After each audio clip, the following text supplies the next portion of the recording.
నమస్కారం స్నేహితులారా! అందరికీ నా యొక్క హృదయపూర్వక ఉగాది శుభాకాంక్షలు.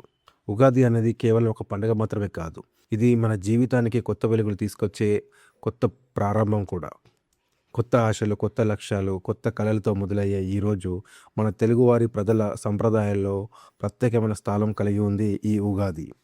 అయితే జ్యోతిష శాస్త్రం ప్రకారం ఈ రోజు చాలా పవిత్రమైనది. ఈరోజు మనం చేసే ప్రతి పని మనకు ఈ సంవత్సరం మొత్తం మీద ప్రభావం చూపుతుందని మన పూర్వీకులు చెబుతారు. అందుకే ఉగాది రోజున ఎలా ప్రారంభిస్తామో మన సంవత్సరం కూడా అలాగే సాగుతుందని నమ్మకం. అయితే ఈరోజు వీడియోలో ఉగాది రోజున ఏమి చేయాలి? ఏమి చేయకూడదు? ఎలా ప్రారంభిస్తే అదృష్టం వస్తుంది? అన్న ముఖ్య విషయాలను పూర్తిగా వివరంగా తెలుసుకుందాం. ఈ వీడియోను చివరి వరకు చూస్తే మీరు ఈ సంవత్సరం మీ జీవితాన్ని మార్చుకునే ఒక మంచి దిశను పొందగలుగుతారని మా నమ్మకం. అయితే ఉగాది రోజున అనగా బ్రహ్మముహూర్తంలో లేవడం చాలా శుభప్రదం. అయితే బ్రహ్మముహూర్తం అంటే సూర్యోదయానికి ముందున్న పవిత్రమైన సమయం. ఈ సమయంలో లేవడం వల్ల మనకు మానసిక ప్రశాంతత, శారీరక ఆరోగ్యం, ఆధ్యాత్మిక శక్తి లభిస్తాయి. అయితే పూర్వకాలంలో మన పూర్వీకులు, ఋషులు, మునులు ఈ సమయంలో ధ్యానం చేసేవారు. ఉగాది రోజు ఈ సమయంలో లేవడం వల్ల మనం ఆ సంవత్సరాన్ని మంచి శక్తితో ప్రారంభించగలం. మన మెదడు కూడా చాలా చురుగ్గా పనిచేస్తుంది.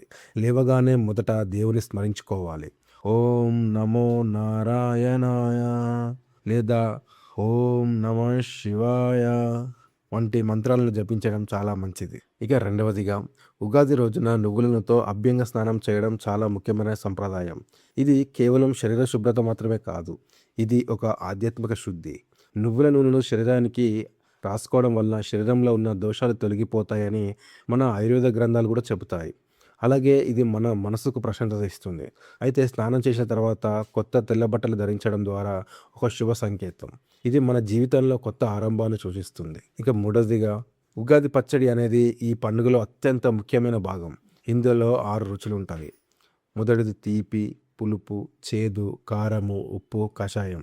ఈ 6 రుచులు మన జీవితంలోని భావాలను సూచిస్తాయి.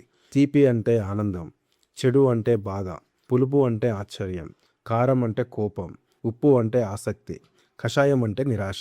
అయితే మన జ్యోతిష్ శాస్త్ర ప్రకారం ఈ పచ్చడి తినడం వల్ల మన జీవితంలోని కొన్ని అనుభవాలను సమానంగా స్వీకరించే శక్తిని పొందుతామని మన పూర్వీకుల నమ్మకం.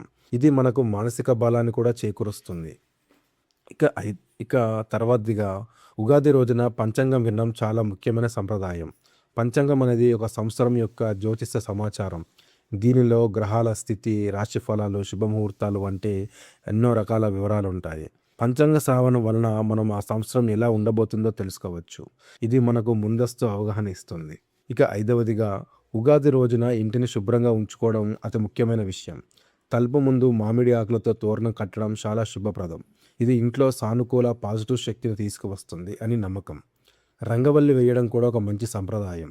ఇది లక్ష్మీదేవిని ఆహ్వానించే సంకేతంగా భావిస్తారు.